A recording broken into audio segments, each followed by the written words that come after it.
Hello, everybody. I wanted to take a minute this afternoon and just talk to you about this. I mean, this. This with a capital T. And the reason I wanted to talk to you about this is that there's nothing else to talk about. Because there's only this. See? And it feels like that we have come together to talk about this. But we actually can't talk about it because we are it. Because they're just it. And there's nothing else. So this is it talking to it.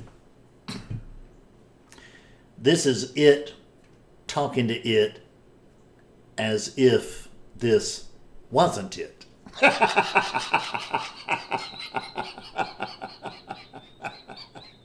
And as if there was somebody to tell something, to somebody else. But there's nobody else. There's nobody. They're just you. Just you. Just this. See,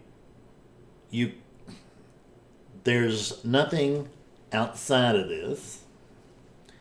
There's nothing other than this. They're just this. When you hear people talk about this is it, see what they mean is that this is it. This is it. This is it. This is it.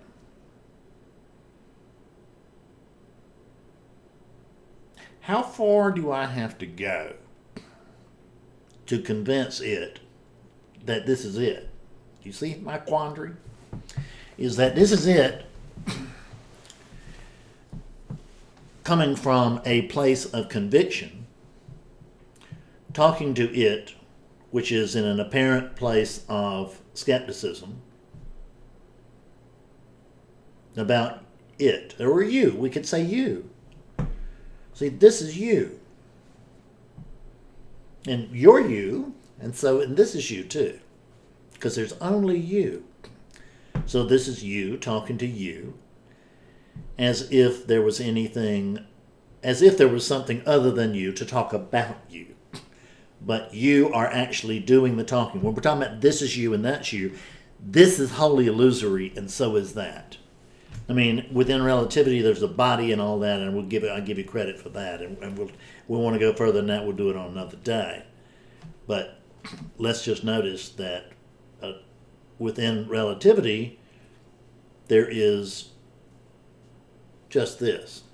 There's just this. We call it the universe, if you want. But we call it the universe, and that seems to kind of like to put a capsule on it. They talk about. I hear about the multiverse.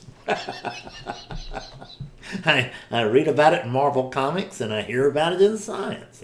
Some kind of multiverse, like there's different dimensions and stuff like that.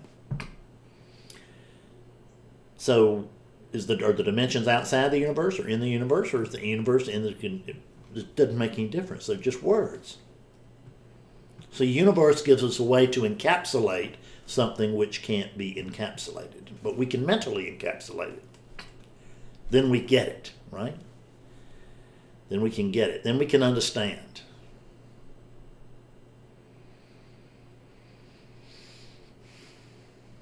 But when we understand, the ultimate understanding is that there is no understanding. There's no understanding this because there's only this. And this cannot understand itself. I don't know what's going on. People are constantly asking me to explain to them something I don't know anything about. Right?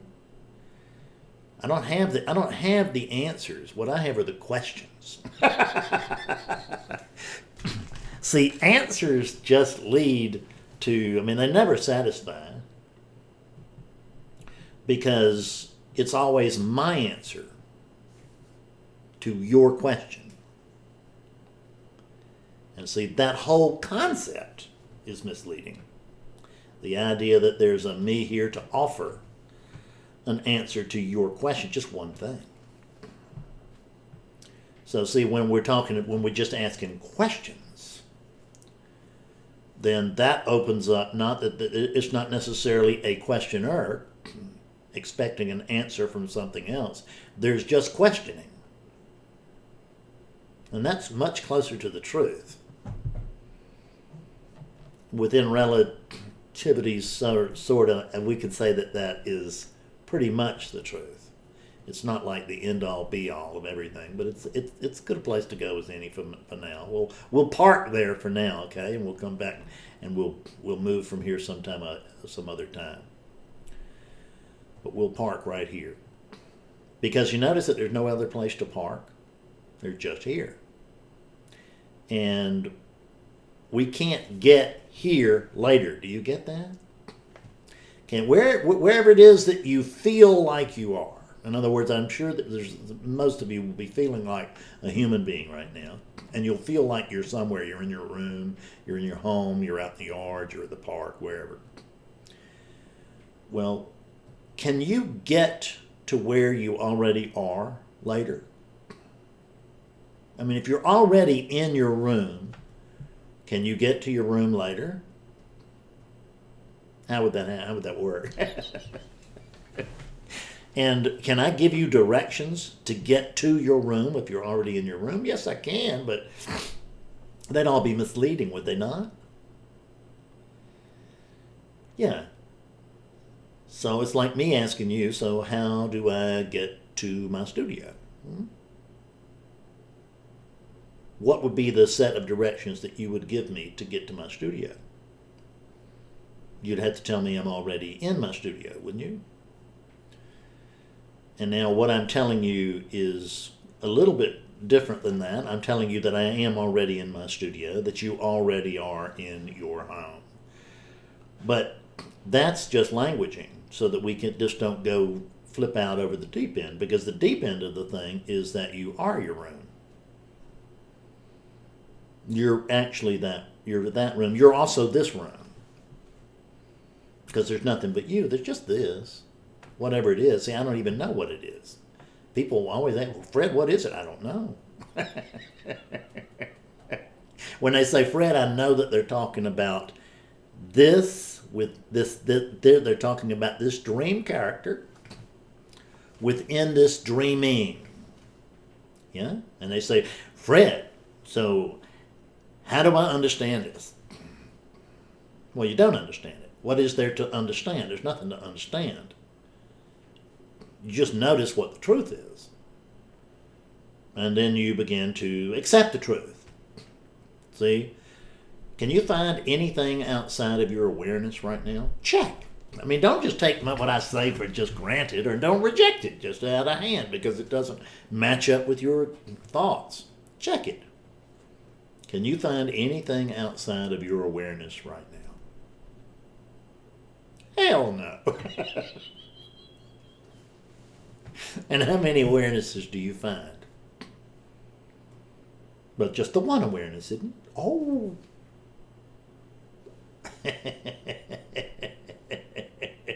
And awareness is looking for oneness, is that right? Do you notice that awareness is expecting to find oneness somehow outside of its awareness? But you can't find anything outside of your awareness, can you? Can you actually find any separation between the you and the awareness? Is it your awareness? Does awareness belong to you? Or do you belong to awareness? I mean, there's just this. I can't find anything around outside of my awareness right now. Is it possible that this is just awareness? This is, well, let's say consciousness. Because when I talk today, not every time, but today's rules are that consciousness, I am, and manifestation are all the same thing. They're synonyms. Because, we always talk about the fact, I know that I am. If I walk into a room full of 100 non-dualists and I ask them, so tell me what's the first thing, what's the one thing you know if you don't know anything else? Everybody's going to say, I know I am. At which point they know more than I do. I don't actually know that I am. I can't report that I am. I can report that it feels like I am. I can report that there's a sense of being, but I can't find anyone that's occurring to. When I say I can't find the I. That's the difference. See, the I am, it's a way. I am is actually, it's the doorway to relativity. It's the doorway to duality. Because then I am what I can't tell you I'm not. How could I do that? And I'm going to still refer to I, but I can't find an I. The only thing I can actually find is this. And I noticed that this is not other than me, but I also noticed that I am not limited to this. Because what I noticed is I don't even need this. This is manifestation, which is lovely. It's a great expression of mine. I say mine, it's just a great expression. It's not even, I don't claim it as being my expression. I know that it has to come from me because there's only me. See, because they're just like there's only this, there's only that. See, there's this and that, and there's no duality between them. They're just ways of speaking. But when I say this, I'm speaking of manifestation, and when I say that, I'm speaking of the same thing that Nisargadatta was speaking of when he said, I am that. The title of his most famous book, I Am That. So we think for sure that he means I am that. But he would tell you, just like I can tell you, that we can't find an I. So what the truth is that we can't speak it. The first thing you and I need to do is to tell each other the truth, which is that we can't tell each other the truth. Because the truth would be in words, and words cannot carry this. Can't happen. The words come out of this thing. Have you noticed that? And this thing is what's called a distortion. It can't tell you about reality. Because it is reality. It's part and parcel of reality. And reality can't talk about reality because this is it. We can't talk about it when we're it. It can feel like we're talking about it. It can feel like there's a Fred. It can feel like there's a you. It can feel like we're talking. There's a sense of that. There's a sense of manifestation. There's a sense of living. There's a sense that we have the ridiculous idea that one of these days we're going to die, and we're not. We're the same thing. How can it die? There's nothing other than this. It can't die. Now the world is going to pass. All these units are going to pass. These really come and go quite quickly, right? I've known many of them that have come and gone. And the older I get, the more I know that have left. But they haven't gone anywhere because they were never here. But I'm not going to go over and tell their wives that. I'm not going to say, well, don't worry about Bob. Bob was never here. I'm not going to make any sense to her unless she's a non-dualist of some depth. So what I'm going to tell her is, I'm so sorry to hear about Bob. But that's just table talk. That's just talky talk. I don't believe any of that. See, much of clearing is actually coming to use language without believing it, and coming to hear language without believing it. I don't actually reject thought. I'm not trying to get rid of thought. I don't reject it. I don't pay any attention to it. I don't pay enough attention to it to reject it. Once in a while, I will. Once in a while, I can get hung up on something. That feels true. But it doesn't last. But it still happens, so, And hell, this thing's been awake 11 years. I've been teaching for quite a while, since 2010, 2011 publicly. I mean, on the internet. But since 2010 publicly. That's quite a long time. I mean, it's not, there actually is no time, so there's nothing to it. But it feels like there's something to it. Because it feels like there's a me here, feels like that there's a Fred here, and if I wanted to really just jump over the edge with the lemmings, I could say that it feels like that Fred woke up 11 years ago. But there's no Fred, so it's clearly... That's what I used to tell myself, is, oh yeah, I woke up. How could I wake up? I was never asleep. Because I'm only this. There is only this. You're only this. Can you look at me right now and tell me that you're not here? Can you tell me you're not aware that you're here? Oh, but you're waiting for the exotic awareness. You're waiting for the other awareness. You're waiting for the awareness that you can't find in your own mundane, regular, everyday awareness. Because you're waiting for the other awareness. Is that right? See, oneness is also waiting for the other oneness, because it knows this can't be it. I mean, this is all I can see. It's all I've ever been able to see. But this can't be it. See, that's what the mind says, isn't it? This can't be it.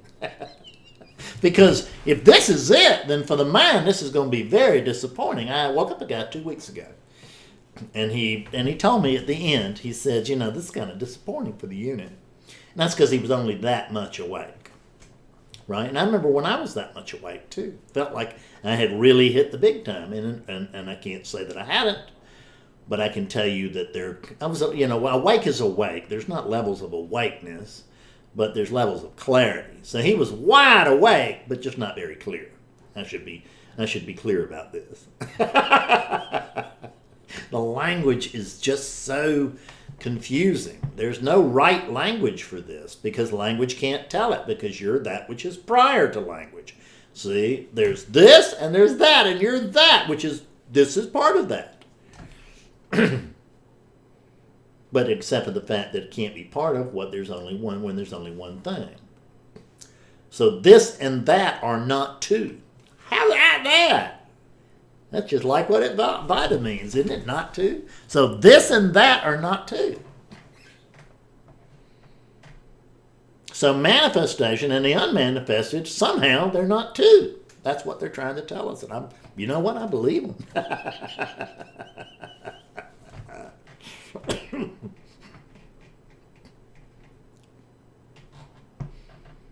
How long can you live in the truth looking for the truth? Well, you can live for lifetimes living in the truth looking for truth. That much I can tell you.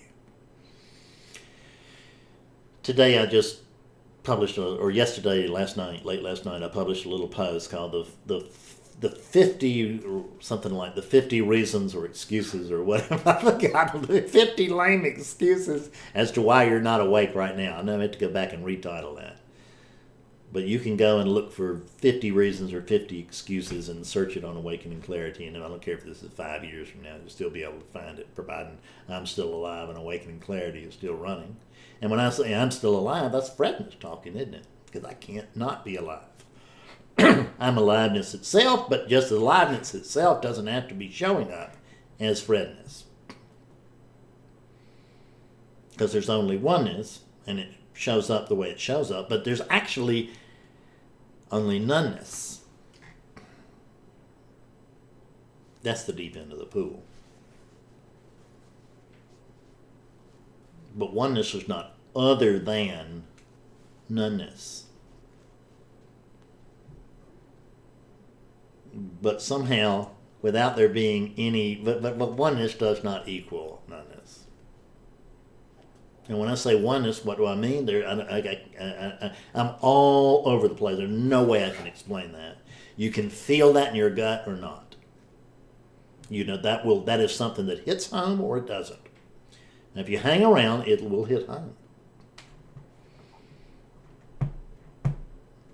I had a workman here this morning. We were talking, and he said, and he's just suffering mightily, and I can see it, and he was bitching and moaning about it. I said, shut up, man.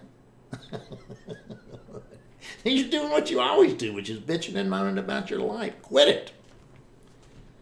You're not doing any good. You're not doing me any good. Change what you're doing or surrender to it. Or leave it. Do whatever. But don't just sit there bitching and moaning. Because what I'm telling you is that it was bitching and moaning about it. See, because there's nothing but it. There's just this. So this was bitching to this about this. Well, what is the point in that? But see, that was only because this didn't recognize this. And this didn't see that it was also this. Because they're just this. So it can't be outside of this, and it can't be other than this, because they're just this. But then, of course, there is that. I'm so sorry, but it can be so much fun. Just to twist words, hoping that I can turn the lens to where you can focus in. Because, see, there's only this, which means that this is this. And I just want to tell you that through this experienced unit, through this experience of a unit, the seeing is very, very clear. And let's say I go all the way to imagine with you that there's a unit over there. Well, through that unit, it's also me, or you, either one, because me and you are actually the same thing, because they're just one thing, or there's no thing. But through that unit, let us say, for the sake of conversation, let us say that through that unit, I'm not seeing very clearly at all. Or actually some of those units out there I'm seeing very clearly, and we're just coming here together here to have a laugh. That's right. Yeah, lots of units are watching this right now that are awakened. I can guarantee you, because I know that a lot of my crowd will be watching this, and there's a lot of my crowd that is awake. There's a good many, right? And that are wide awake. And varying, and what I say, and they're all awake, because they're all awakeness. See, they're just awakeness. When I say there's this cannot tell you that it's not awake. And this that's awake cannot tell you that it's, this awakeness cannot tell you that it's not this. How could it? So there's no separation between this and this, or any actual separation between this and that.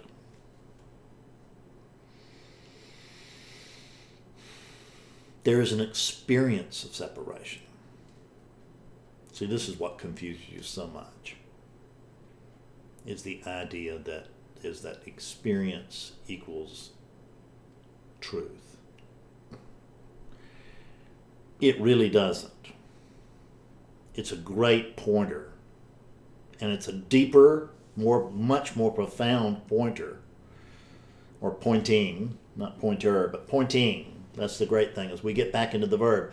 See, it's beyond, when we get into experience, then what I'm talking about is that we move beyond the confines of language. I have people do all kinds of little exercises, and we do mental exercises and philosophical questions and all this kind of stuff. But it's really just so that we can move beyond the language that's asking questions and trying to answer them and stuff, and we do little physical things, and then and it's really just what I help you to do is to observe what's actually here, observe what's actually happening, and I have you take note of yourself, right? Which is what I'm trying to do right now. I'm trying to help you to take note of yourself, and there's actually no way to avoid yourself. Through this unit, I see that very clearly. Through that unit, maybe not so clearly. Trying to twist the lens so that because there's only it, there's nothing but this, can see as clearly through that this as this. No difference. Just making a joke. Between the unit or the experience over there of a unit that thinks that it's in a dream, not realizing that it is the dream. But through this dreaming, there's just clarity that there's only this.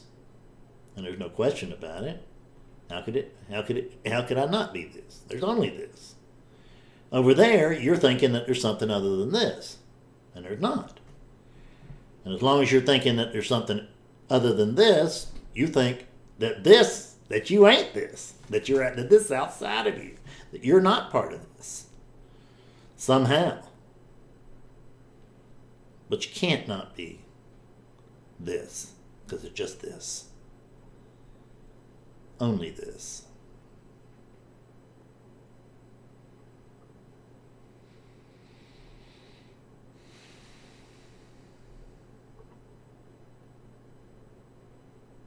Welcome to this.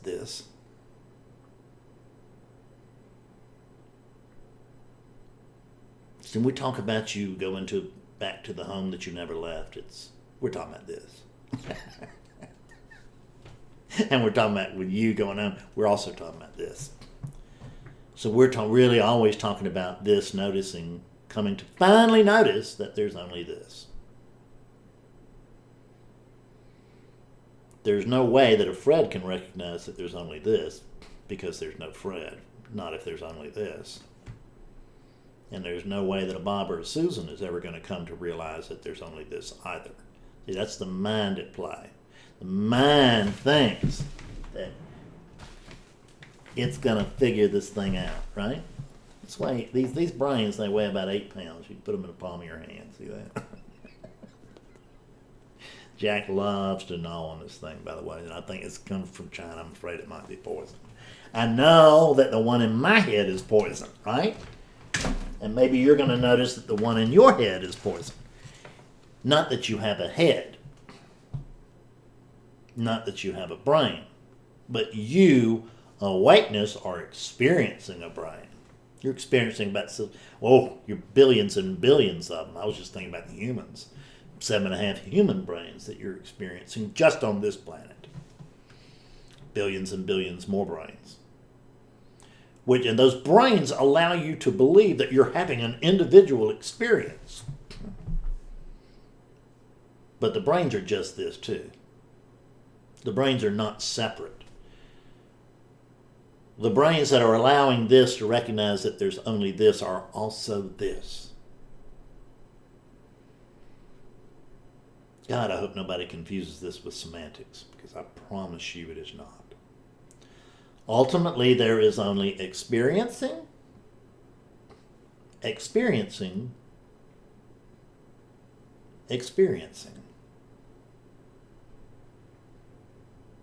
You are that experiencing that's experiencing.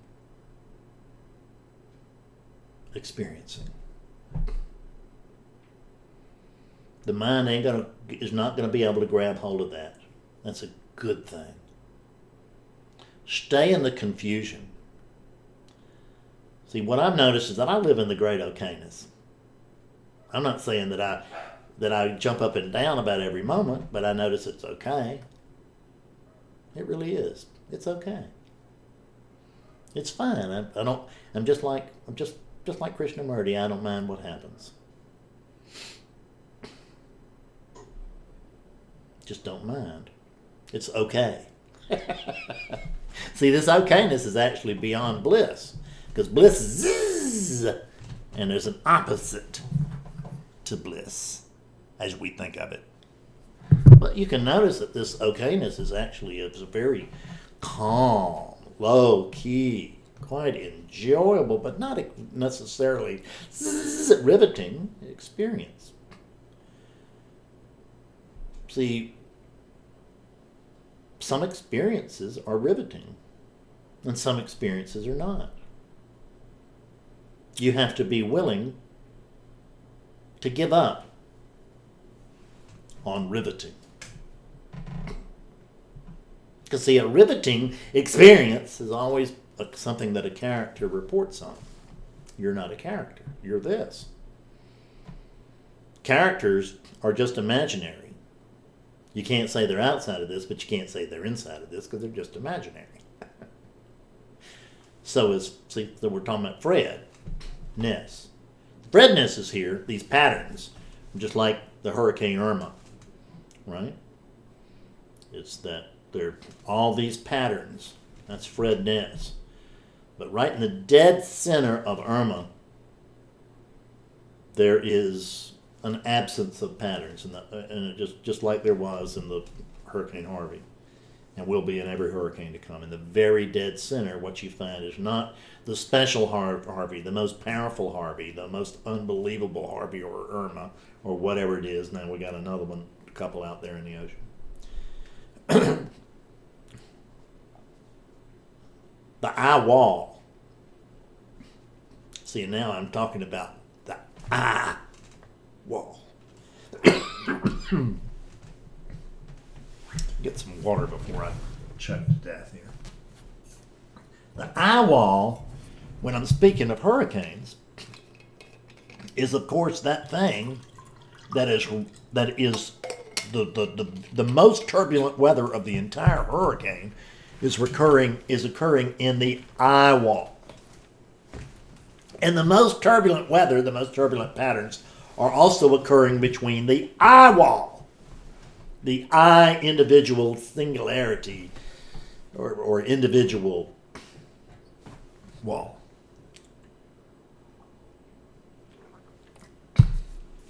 And when you break through that wall, what you find is an absence of patterns. Right in the dead center of Hurricane Irma, there is beautiful weather. Right dead center. But right next to it, there is just, woo! That's the same thing here. The Fred that's trying to get peace, that wants to live in peace, is that eye wall. Now we're talking again, I with the letter I dash wall, and not the E-Y-E wall of a hurricane, but that letter I dash wall. The most turbulent weather is right next to the eye wall.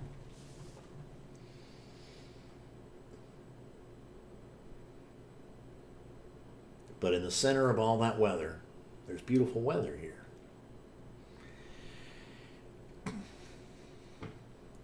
If you're trying to live in peace or find peace, it's not going to work.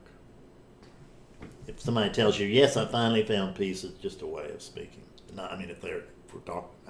If we're talking about non-dual awakening, just an expression.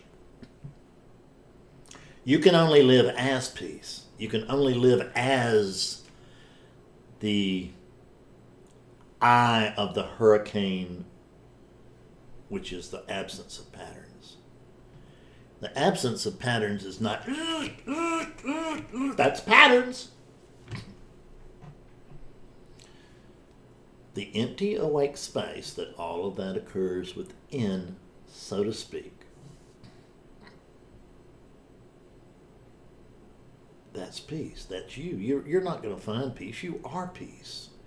You're not going to find love. Quit hunting for it. You're it. I'm looking for love and beauty and peace. You are love and beauty and peace. That's what you are. But you have to be willing to live as love and beauty and peace. And I find precious few who are. That's the truth. And many, many, many who think they do till they're introduced to it. And then it's like, oh, yeah, my story is so compelling. Because they're going to try to do it on their own. Good luck with that. I'm not telling you that you can't. I can just tell you that I couldn't. I couldn't do it. I could not clear up on my own. I did, so to speak, wake up on my own twice. well, actually more than that, but one a little bit in 1992, big time in 2006, lots of little times since then. One that wasn't, so, and some that aren't really all that little. But clear up? No, I need my whole crew for that, I think. I'm not going to find out by getting rid of them, because they keep me in sessions 3-4 times a week, which is great. See, they're keeping me awake. They think I'm keeping them awake, and I am, except that there's no I here. So this is keeping this awake, as if this could not be awake. See, you cannot not be awakeness, but awakeness can believe it's not awakeness, at which point it will experience separation. It's experienced, but it's not true. There can't be any separation when there's just this. But you know what? I feel like I've just about worn this out today. It's not really true. I'm going to cut it off because I think 35-36 minutes is about enough. That's about all you can stand, I think. But I swear to God, I could sit here hour after hour and just do this. Because I can't not do this, because I am do this. I am this. And I am this video too. But it's time now to do other things. Thank you for joining me. I love you.